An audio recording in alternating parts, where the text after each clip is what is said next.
Gabrielle Giffords is out of the race for the 2012 congressional election, but her 2010 opponent is back. The local gem show here in Tucson catches the world's eye. We've got the latest updates on guns being carried on the UA campus. Want to learn some cool martial art moves? And have you heard about Remix Nation? We have this all on tonight's edition of Wildcast. This is Wildcast.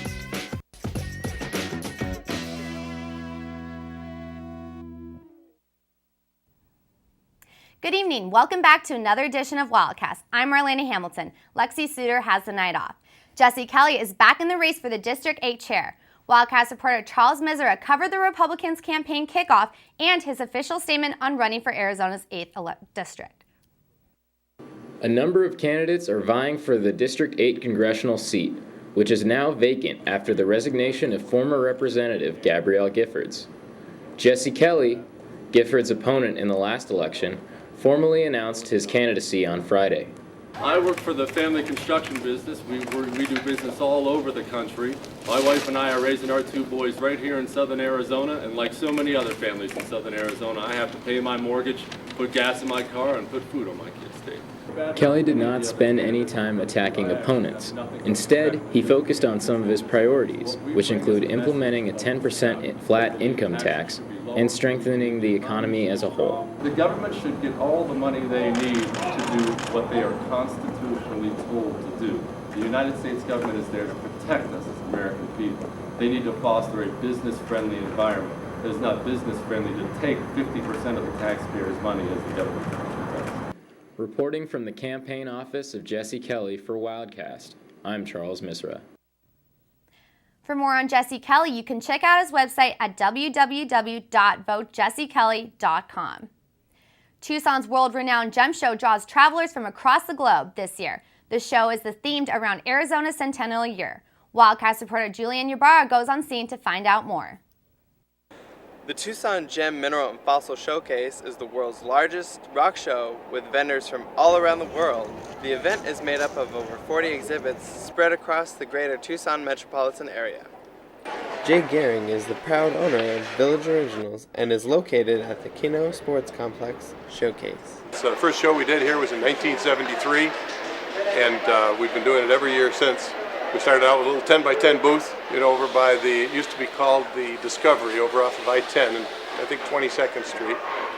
And we've come over here anyway. Now we have a booth. Our booth here is almost about an acre and a half, and it's expanded quite a bit. The city's been very helpful and cooperative with us all the time we've been doing it.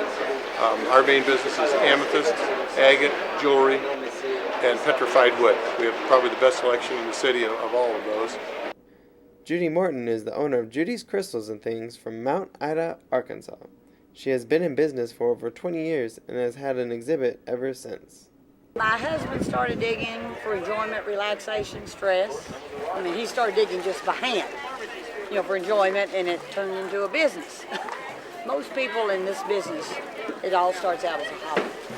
When we first started, because we had rocks everywhere, and I'm like, we got to sell these rocks. Started out small, just with crystals, and now I have a huge shop in Mount Ida, and you just keep growing. The event began in 1955 and has grown every year since then. And while the majority of the show is open to the public, some exhibits are for merchant trade only. The gem show will last every day through February 12th. This is Julian Ybarra reporting at the Tucson Convention Center for Wildcast. We'll be right back. I'm Derek Williams, the former U of A Wildcat. You're watching UA TV. Don't change the channel.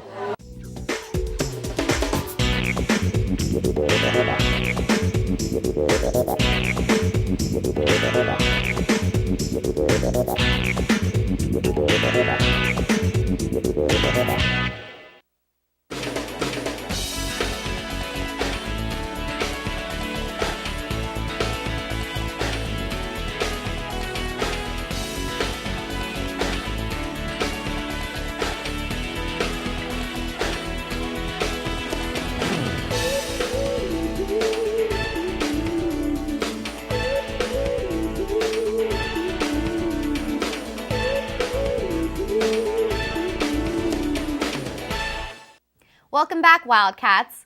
Guns on the U of A campus have been a highly debated issue since the January 8th shooting here in Tucson.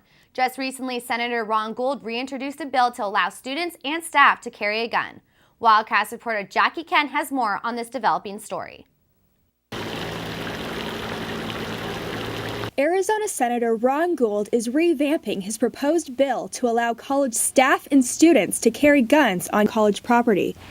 The opposition believes it is not conducive to higher education to have guns on campus. All three police chiefs of the universities and the police chiefs of the community colleges, along with the presidents of the universities and the Arizona Board of Regents, that school environment, the university or community college, is not an appropriate place to introduce more weapons. I think it really provides an opportunity for a lot of innocent people to be hurt. There's a lot of opposition. The question is, will their opposition be heard? And will their opposition be enough that moderate, reasonable members of the legislature will listen and say, this really is a bad deal?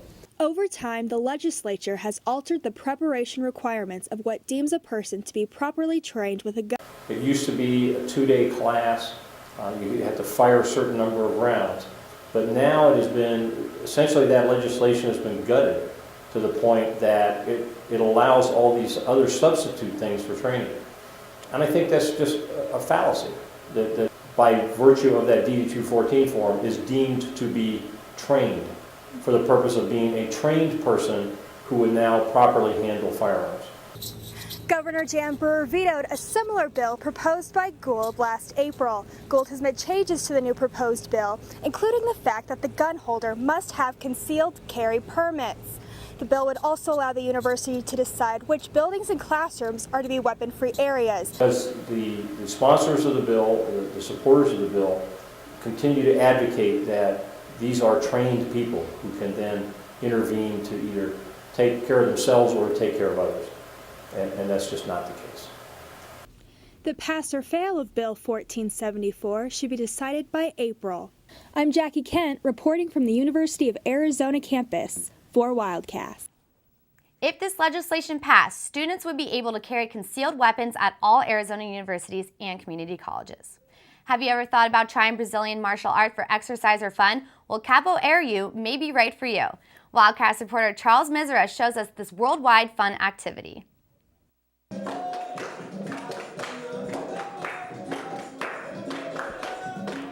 At Capoeira Mandinga, Tucson, instructor Ann Pollock emphasizes challenging students physically, mentally, and musically in a supportive environment, while inspiring self-discipline, self-confidence, and communication. Capoeira is an exhilarating Afro-Brazilian martial art form.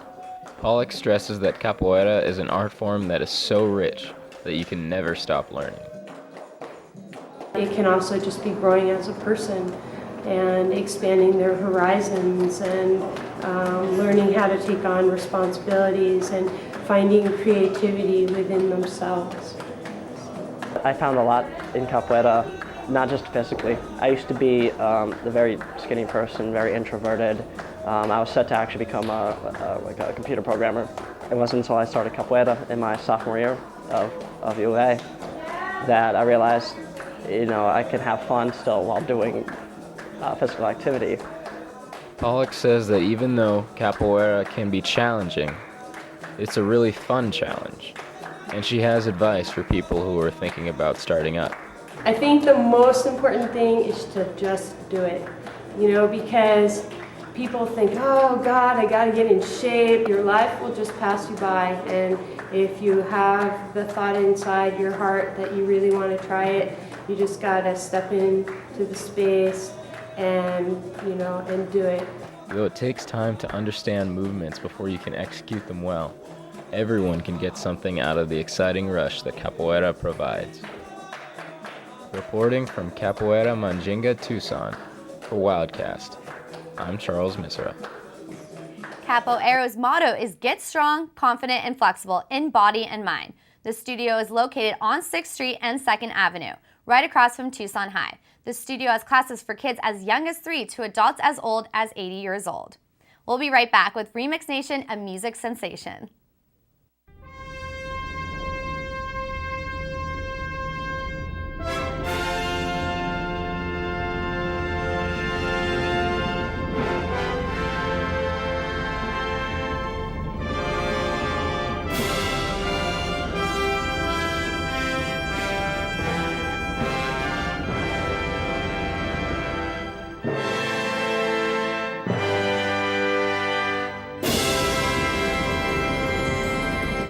Remix Nation is a group of DJs who create electronic music by putting many different popular, fast-paced songs together.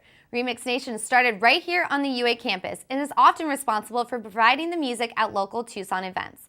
Wildcast reporter Alexis Scanizzi attended a Remix Nation event to see what it is all about. I caught up with Mitch Kessler, founder and CEO of Remix Nation, as he talked to us about his very popular music site, blog, and DJ career. It was my freshman year, 2009, January, and I had just a couple of songs that were remixes, and something about them essentially just struck me, and I thought they were, they were cool, they were different, they were new. I had never really heard songs like this before, and I thought that it was just going to be something that other people would grow to like. I like going to parties with my friends and being able to put on the Remix Nation website updated sets of different artists, and then they also have a power hour, like essential mix I can put on that just runs for hours at a time, but it's not just about that. There's different songs you can find on there that has the latest, newest house music. With Justin, we ended up bringing on another good friend of mine from high school who lives in Boulder. We have a couple kids in California, New York, and it's constantly just expanding because EDM is growing bigger, and with it, so is Remix Nation. One day I was just messing around and I typed in the word remix, and it came up. The first suggested search was Remix Nation, and I couldn't believe it. I was shocked. I figured I would give it a shot, and it's led to more opportunities, and we'll just see where it takes us, I guess. Any given day, you're likely to see Remix Nation's Wild and Crazy logo with the hot pink tongue and lime green lips around campus. And make sure to check out their website for the best electronic music around.